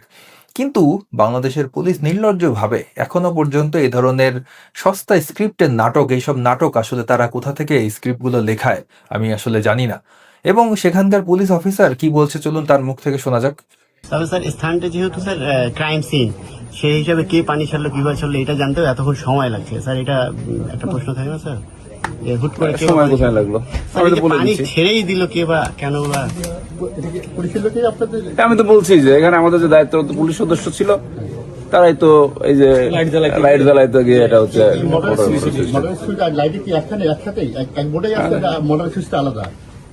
দেখতে হবে তো সেটা দেখবেন প্লিজ। আমার তো মনে হয় আলাদা। আর হচ্ছে যে ওই যে আলামত পানি পড়ে আলামত নষ্ট হওয়ার তো কোনো সুযোগ নাই, কারণ ওটা তো একটা ছাদ মানে ওপেন জায়গা। গতকাল সকালে তো এখানে বৃষ্টি হয়েছে। আমাদের ধারণা তো ভেতরেও আপনাদের পানি দিয়ে কিছু পরিষ্কার ক্লিন করা হয়েছে, এটা আমাদের সন্দেহ। আপনার সন্দেহের কারণ হলো ছাদ যখন ভেজে গেছে আর মোটরের সুইচটা যদি আলাদা হয়ে থাকে, ওই জায়গায় যখন সুইচ পড়েছে তখন তো একটা কিছু হয়েছে এখানে ভেতরে। আচ্ছা তাহলে দর্শক দেখছেন যে পুলিশ অফিসার কিন্তু সমস্ত সাংবাদিকদের প্রশ্নের কিন্তু সঠিক উত্তর তিনি দিতে পারছেন, তিনি ভেবাচাকা খেয়ে যাচ্ছেন। তিনি এখন আপনারাই বিবেচনা করুন যে কোনো কিছু সুইচ নিচের দিকে দিলে অন হয়, উপরের দিকে দিলে অফ হয়, অথবা উল্টাও হতে পারে। তো যখন একটি আপনি লাইটের সুইচে চাপ দিচ্ছেন, লাইটটা যখন জ্বলছে না, আপনি তো সেই সুইচটা আবার অফ করে দেবেন, তাই না? তো লাইটের সুইচ অন করতে যেয়ে মোটরের সুইচ অন করে সেই মোটরের সুইচ অনই থেকে গেল, পুরা ছাদ পানি উঠে ওভারফ্লো হয়ে ট্যাঙ্ক ওভারফ্লো হয়ে আপনার পানি ভেসে গেল। তারপর কি হলো, আলামত সব পানিতে ধুয়ে নষ্ট হয়ে গেল। এটি কোনো মানে পুলিশের কোনো দায়িত্ব জ্ঞানহীনতা বলবেন, নাকি এটি ইচ্ছাকৃত ভাবে করা হয়েছে? এটি তো মনে হচ্ছে যে এটা ইচ্ছাকৃতভাবে করা হয়েছে। দর্শক, যে ঘটনাটি ঘটেছে রংপুরে, সেটি প্রথম দিন থেকেই কিন্তু পুলিশের আচরণ সন্দেহজনক, এবং প্রতিটি বিষয় যখন আমাদের সামনে আসছে, যেরকম ধরুন যে বিদ্যুৎ বিচ্ছিন্ন করার যে বিষয়টি, আজকের যে সর্বশেষ খবরে জানা যাচ্ছে যে বিদ্যুৎ বিচ্ছিন্ন কিন্তু নিচের তলা থেকে করা হয়নি, অর্থাৎ মেইন সুইচ যেখানে থাকে সেখান থেকে কিন্তু বিদ্যুৎ বিচ্ছিন্ন করা হয়নি, বরং বিদ্যুৎ বিচ্ছিন্ন করা হয়েছিল পোল থেকে, অর্থাৎ কারেন্টের ইলেকট্রিসিটির যে খুঁটি, সেই খুঁটিতে কে বা কারা উঠে বা কোনোভাবে সেখান থেকে কিন্তু বিদ্যুৎ বিচ্ছিন্ন করা হয়েছে। তো দর্শক, কতটা পরিকল্পিতভাবে এই হত্যাকাণ্ডটি ঘটানো হয়েছে একটু ভাবুন। এটি কোনো মানে দুইজন ব্যক্তি এবং তারা হ্যাংলা পাতলা দুইটা ছেলে ছোকরা আর কি, অল্প বয়সী, তারা গেল এবং 4 জন মানুষকে, এবং সাইলেন্টলি, একটি সবচেয়ে মানে যেটি লক্ষণীয় বিষয় যে 4 জন মানুষকে তারা হত্যা করেছে, সেটি এতটাই মানে নীরবে এবং নিভৃতে যে আশেপাশের প্রতিবেশীরা পর্যন্ত কোনো শব্দ শুনতে পায়নি। এটি কোনো প্রফেশনাল কিলার ছাড়া এটি কি আসলে আদৌ সম্ভব? প্রশ্ন কিন্তু অনেক কিছুই থেকে যায়। পুলিশ এরপর কি করলো, তাড়াহুড়া করে সৎকারের ব্যবস্থা করে ফেললো, অর্থাৎ লাশের পুনঃ ময়নাতদন্ত বা এর কোনো আর অপশন থাকলো না, লাশ সৎকার হয়ে গেল। তো মানে পুলিশের যেই আচরণগুলো আমরা দেখতে পাচ্ছি বিভিন্ন ক্ষেত্রে, মানে এই যে শার্ট কাহিনী থেকে শুরু করে আজকের এই যে আলামত নষ্টের জন্য ছাদে পানি ছেড়ে দেওয়া, সবকিছুই কেন জানি আমাদের কাছে সন্দেহজনক মনে হচ্ছে। পুলিশ আসলে কাকে আড়াল, মানে কি আড়াল করতে চাচ্ছে, কোন অপরাধীদের তারা সেভ করতে চাচ্ছে, আমাদের প্রশ্ন আসলে সেখানে। দর্শক, আপনাদেরকে আরো একটি বিষয় একটু মনে করে দিই। এই পুরো ঘটনাটি আপনারা যদি আরেকবার মনে করেন যে প্রথমে তারা দোষ দিল দুইটি ছেলের উপরে, তাদের মধ্যে একজন একটি সোনার দোকানে কর্মচারী, আরেকজন সম্ভবত একটি মাছের দোকানে কর্মচারী, এবং তারা কি বলল যে তারা ইয়াবা সেবনের জন্যে মানে সেখানে গিয়েছিল, এবং ইয়াবা সেবনরত অবস্থায় তাদেরকে গণপতি চক্রবর্তী দেখে ফেলে, এবং একে একে তারা আসে এবং একে একে তাদেরকে তারা হত্যা করে। কিন্তু পুরো পরিস্থিতি বিবেচনা করে এটি কখনোই মনে হচ্ছে না যে এটি 2 জন মানুষের কাজ। এবং আমি আগেই যেটি বললাম যে এত নীরবে নিভৃত, এবং সাধারণত একজনের উপর আক্রমণ হলে সেখানে অন্য সদস্যরা আওয়াজ পাবে এবং তারা চিৎকার চেঁচামেচি করতে চাইবে, মানে করার চেষ্টা তো অবশ্যই করবে, এবং আশেপাশে যেসব বাড়িগুলো রয়েছে সেগুলো বেশ লাগোয়া সেই বাড়ির সাথে, এবং সেখানকার যে প্রতিবেশীরা রয়েছে অবশ্যই তাদের কানে কোনো না কোনো শব্দ যাওয়ার কথা। রংপুর নগরের মাছুয়াপাড়ায় সাবেক শিক্ষক গণপতি চক্রবর্তী সহ 4 জনের মরদেহ উদ্ধারের পরে এলাকায় আতঙ্ক বিরাজ করছে। নিরাপত্তা নিয়ে শঙ্কিত এলাকাবাসী। এ নিয়ে মাছুয়াপাড়া এলাকায় অভিযুক্ত সিদ্ধার্থের বাসা থেকে বিস্তারিত জানাতে সরাসরি যুক্ত হচ্ছেন প্রতিনিধি শাহরিয়ার মিম। মিম, এই যে নিরাপত্তা শঙ্কায় ভুগছেন আসলে সেখানকার এলাকাবাসী, এই প্রসঙ্গে নিশ্চয়ই আপনি আমাদেরকে জানাবেন সেখানকার কি পরিস্থিতি। জাকিয়া, আপনাকে ধন্যবাদ। গণপতি চক্রবর্তী রংপুরে যে বৃহস্পতিবার মধ্যরাতে তার একই পরিবারের যে 4 জনকে যে হত্যা করা হয়েছে, সেই হত্যার ঘটনায় অভিযুক্ত যে সিদ্ধার্থ দাসের বাড়ির সামনে আমি এই মুহূর্তে রয়েছি। একটু ক্যামেরাতে দেখাই, এটি হচ্ছে যে গণপতি চক্রবর্তীর বাসা। এই বাসার ছাদে আসলে গণপতি চক্রবর্তীর লাশ পাওয়া গিয়েছিল, এবং তারপরেই কিন্তু বাকি 3 জনের লাশ পাওয়া গিয়েছে। তো এই ঘটনায় সিদ্ধার্থ দাস এবং মুগ্ধকে কিন্তু গ্রেপ্তার করা হয়েছে। আমরা সিদ্ধার্থের বাবার সাথে আমরা কথা বলতে চাই যে বৃহস্পতিবার রাতে সিদ্ধার্থ কোথায় ছিল? বৃহস্পতিবার সিদ্ধার্থ ওর বন্ধুর সঙ্গে ছিল সীমান্ত পাশে।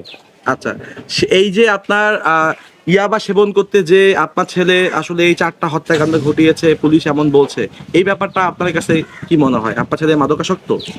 আমরা তো কখনো অনুভব করতে পারিনি যে আমার বাচ্চারা মাদকাসক্ত। যখন মানুষ বলাবলি করতেছে তখন আমরা জানলাম, আমরা নিজেরা থেকে কখনো জানি না। কারণ সীমান্ত আর আমার ছেলে এরা 2 জনের খুবই বন্ধু, ভালো। সীমান্তর তো বাবা মা বললো রাতে ওখানে ছিল না। সেই রাতে তো ওখানেই ছিল। আমরা একটু সীমান্তর এই যে সিদ্ধার্থের বাবা বিনয় আমাদেরকে যে তথ্য দিয়েছেন, আমরা সেই তথ্য অনুযায়ী আসলে এই যে পাশে রয়েছে আসলে সীমান্তর বাসা, এই সীমান্তর বাসা, সীমান্তর যে দোকান রয়েছে, আমরা একটু আমরা দেখতে পাচ্ছি যে সীমান্তের যে বাবা দোকানের ভিতরে কিন্তু তিনি কিন্তু এখন বসে মোবাইলে কথা বলছেন। আমরা কিছুক্ষণ আগে তার সাথে কথা বলেছি। তিনি কিন্তু আসলে যে বিনয়, যে সিদ্ধার্থের যে বাবা, যে তথ্যটি দিয়েছে যে এই রাতে, বৃহস্পতিবার রাতে, যে রাতে হত্যাকাণ্ডের ঘটনা ঘটেছিল, সে রাতে এই বাসায় তারা অবস্থান করছিল, ভিতরে বাসা রয়েছে, কিন্তু তিনি কিন্তু অস্বীকার করেছেন যে এই বাসায় কিন্তু সিদ্ধার্থ ছিলেন না। সীমান্ত আসলে কাপড়ের দোকানে ব্যবসা করে, এমনটা তথ্য কিন্তু জানিয়েছেন। আঙ্কেল, একটু কথা বলার সুযোগ আছে? লাইভে রয়েছি। আসলে তিনি আসলে মুঠোফোনে কথা বলছেন। তো আপনাদেরকে একটি বিষয় জানিয়ে রাখতে চাই, মূলত বৃহস্পতিবার মধ্যরাতে রংপুর জেলা স্কুলের অবসরপ্রাপ্ত স্কুল শিক্ষক গণপতি চক্রবর্তী, তাকে সহ তার পরিবারের 3 জনকে, সব মিলে 4 জনকে ইয়াবা সেবন দেখে ফেলার পরে হত্যা করা হয়। তো এই ঘটনায় 2 জনকে গ্রেপ্তার করা হয়েছে। তারা রংপুরের শিক্ষক পরিবারের 4 সদস্যকে নৃশংসভাবে হত্যার চাঞ্চল্যকর ঘটনায় মূল রহস্য উদ্ঘাটন করেছে পুলিশ। ইয়াবা সেবন দেখে ফেলায় প্রথমে অবসরপ্রাপ্ত শিক্ষককে এবং পরে ঘটনা ধামাচাপা দিতে একই নিয়মে একে একে পুরো পরিবারকে শ্বাসরোধে হত্যা করা হয়। এ ঘটনায় ইতোমধ্যে জড়িত 2 ঘাতককে গ্রেপ্তার করা হয়েছে। গত 31 ডিসেম্বর জেলা স্কুল থেকে অবসরে যাওয়া গণপতি চক্রবর্তী ঘর সাজিয়েছিলেন নতুন করে, কিন্তু আজ টেবিলে পড়ে থাকা বই, ছোট্ট শিশু প্রিয়মের স্কুলের খাতা আর ছাদ জুড়ে জমে থাকা স্মৃতিগুলো কেবলই নীরব সাক্ষী। কামালকাচনা এলাকার 3 তলা ভবনে তালাবদ্ধ কক্ষ থেকে পচাগলা মরদেহ উদ্ধারের পর রোববার ভোরে তথ্য প্রযুক্তির সহায়তায় একই এলাকার বাসিন্দা সিদ্ধার্থ ও মুগ্ধ নামে 2 মামাতো ভাইকে গ্রেপ্তার করে পুলিশ। আমাদের জানা মতো আমার বাবা এবং চাচা এত নিরীহ ঠান্ডা মানুষ, যদি ওখানে 10টা লোক গ্যাঞ্জাম লাগে ওনারা ওখানে যাবেন না। ইনি এত সৎ, এত নীতিবান যে উনি কোনো ঝামেলায় কোনো কিছুতে যায় না। ডয়ার সব কাপড় চোপড় এলোমেলো ফেলায় দিছে। তখন আমি আমার হাজবেন্ডকে বললাম, যে বলতেছি যে এই দেখো কি অবস্থা, দিদি দেখবো না মেরেই ফেলছে, এই জন্য মনে হয় মোবাইল বন্ধ, দেখো সে সব ছুটে ফেলছে। তারপরে জামাইবাবুর বেলকনির পাশে দরজাটা একটু আলগা অবস্থায় লাগানো ছিল, ছিটকিনিটা লাগানো ছিল না। তো আমি দেখি যে তখন ওই ছাদের উপর একটা লাঠি নিয়ে, বাঁশ নিয়ে ধাক্কা দিলাম। ধাক্কা দিয়ে দেওয়ার সাথে সাথে মোবাইলের আলো দিয়ে দেখি যে মশারি সুন্দর করে খাটাইছে, ওনারা আর কি শুয়ে পড়ছিল। সংবাদ সম্মেলনে পুলিশ জানায়, পেশায় স্বর্ণের কারিগর ও মাছের দোকানের কর্মচারী এই 2 যুবক নেশা করার জন্য পাশের ভবনকে বেছে নিত। ঘটনার দিন ছাদ দিয়ে প্রবেশ করার পর ইয়াবা সেবন দেখে ফেলতেই প্রথমে শিক্ষক গণপতিকে হত্যা করা হয়, পরে একে একে স্ত্রী প্রীতিলতা, মেয়ে প্রার্থী ও 12 বছরের শিশু প্রিয়মকে গামছা পেঁচিয়ে শ্বাসরোধে হত্যা করা হয়। মুগ্ধ দাস এবং সিদ্ধার্থ পাশের বিল্ডিং এর উপর দিয়ে ওনাদের ছাদে আসে। ছাদে এসে, এটা বৃহস্পতিবার দিবাগত শেষ রাতে, তারা 2 জন সম্পর্কে মামাতো ভাই, ছাদে এসে ওই ছাদে বসে তারা নেশা করে, ইয়াবা সেবন করে। ইয়াবা সেবন করাকালীন গণপতি স্যার, আমাদের ভিকটিম গণপতি চক্রবর্তী স্যার যখন উপরে সাউন্ড শুনে তিনি উপরে যান। খালি গায়ে ছিলেন, কাঁধে একটা গামছা ছিল। তিনি ওদেরকে ওনার ছাদে বসে আড্ডা দেওয়ার ব্যাপারে জিজ্ঞাসা করলে, চ্যালেঞ্জ করলে, ওই 2 জন খুনি, তারা যেটা আমি কথা বলেছি আসামিদের সাথে, আসামিরা তাদের পরিচয় প্রকাশ না করার জন্য, সমাজে তাদের যেন পরিচয় প্রকাশ না হয়ে যায়, তাৎক্ষণিকভাবে ওই স্যারের গলায় যে গামছাটা ছিল সেই গামছা দিয়ে পেঁচিয়ে উনাকে সেখানে হত্যা করেন। সকলের সম্মিলিত প্রচেষ্টায় আমরা অত্যন্ত অল্প সময়ের মধ্যে এই তথ্যটা উদ্ঘাটিত করতে সক্ষম হয়েছি।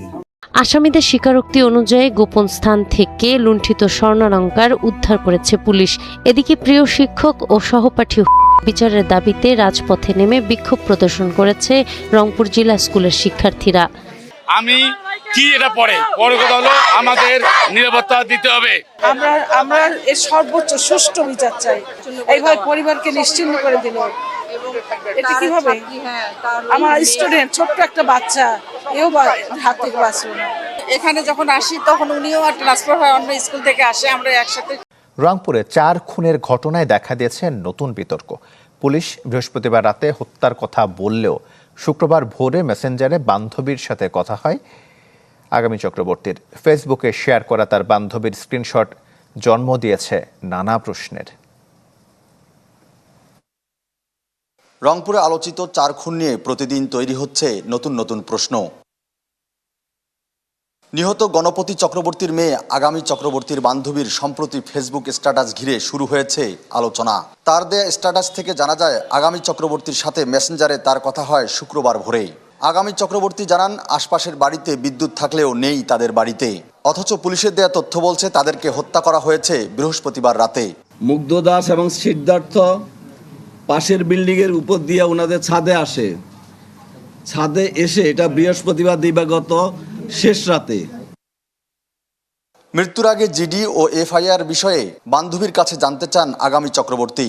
এমন কথোপকথনের স্ক্রিনশট ফেসবুকে শেয়ার করেন তার বান্ধবী। এ নিয়ে নানা প্রশ্ন জন্ম নিয়েছে নগরবাসীর মনে। সচেতন মহলের মতে প্রকৃত ঘটনা আড়াল করতেই 2 আসামিকে দ্রুত কারাগারে পাঠানো হয়েছে। পুলিশের তরফ থেকে দাবি করা হলো যে হত্যার পরেই নাকি বিদ্যুৎ সংযোগ বিচ্ছিন্ন করা হয়েছে, কিন্তু এই SMS এর যে বক্তব্য সেটি দেখে কিন্তু আমরা স্পষ্টই বুঝতে পারছি যে 5:50 পর্যন্ত যেহেতু তারা জেগেছিল, তার মানে হত্যাকাণ্ডটা তারপরে সংগঠিত হয়েছে। তারা তাদের স্বীকারোক্তি দিলেই আপনি সঙ্গে সঙ্গে তার স্বীকারোক্তিটাকে রেকর্ড করে রিমান্ডে না নিয়ে তাকে আপনি জেল হাজতে পাঠিয়ে দিলেন। তাহলে ব্যাপক জিজ্ঞাসাবাদ করে এর পিছনে কোনো কারণ আছে কিনা এবং এই পিছনে কারণে কোনো ষড়যন্ত্র আছে কিনা এটা বের করার চেষ্টা করা হয় না। পুলিশ জানায় প্রকৃত ঘটনা উদ্ঘাটনে সংগ্রহ করা আলামত নিয়ে চলছে নিবিড় তদন্ত। আমরা ঘটনাস্থলে পাচ্ছি, কোনো মিডিয়ায় পাচ্ছি, সোশ্যাল মিডিয়ায় পাচ্ছি, বা কেউ এসে আমাদেরকে বলছে, আমরা প্রত্যেকটা বিষয়ই খুঁটিনাটি ভাবে যাচাই করছি। প্রত্যেকটা বিষয়, ইচ অ্যান্ড এভরি বিষয় আমরা যাচাই করছি। পুলিশের দাবি 4 খুনের ঘটনায় ইয়াবা সেবন নিয়ে আটক সীমান্তের জবানবন্দির সাথে 2 আসামির জবানবন্দির মিল পাওয়া গেছে। দর্শক, আপনারা তো দেখলেন, এখানে আমরা দেখতে পাচ্ছি রংপুরের ঘটনা নিয়ে অসংখ্য কথা হয়, আর অনেক বিষয় সামনে প্রকাশ্যে আসে। এই রংপুরের ঘটনা নিয়ে এবং বাংলাদেশের মধ্যে রাজনীতির মধ্যেও যে অসংখ্য ঘটনা আসে এবং রংপুরের ঘটনায় যে অসংখ্য তথ্য আসে, সেই শিক্ষকের মেয়ের বান্ধবী, তারপরে শিক্ষকের সাথে যা যা হয়েছে, এগুলো নিয়ে কিন্তু অসংখ্য তথ্য আসছে। এই বিষয়গুলো দেখে আপনাদের মন্তব্য কি? আপনাদের গুরুত্বপূর্ণ মন্তব্য অবশ্যই আপনারা আমাদের কমেন্ট বক্সে লিখে যাবেন। সর্বশেষে আপনাদের কাছে আমাদের একটা ছোট রিকোয়েস্ট থাকবে, আপনারা আমাদের চ্যানেলের নতুন দর্শক হয়ে থাকলে চ্যানেলটি সাবস্ক্রাইব করবেন এবং পাশে থাকা বেল বাটনটি বাজাবেন, যাতে করে নেক্সট ভিডিওটা সবার আগে আপনাদের কাছে পৌঁছে যায়। ধন্যবাদ।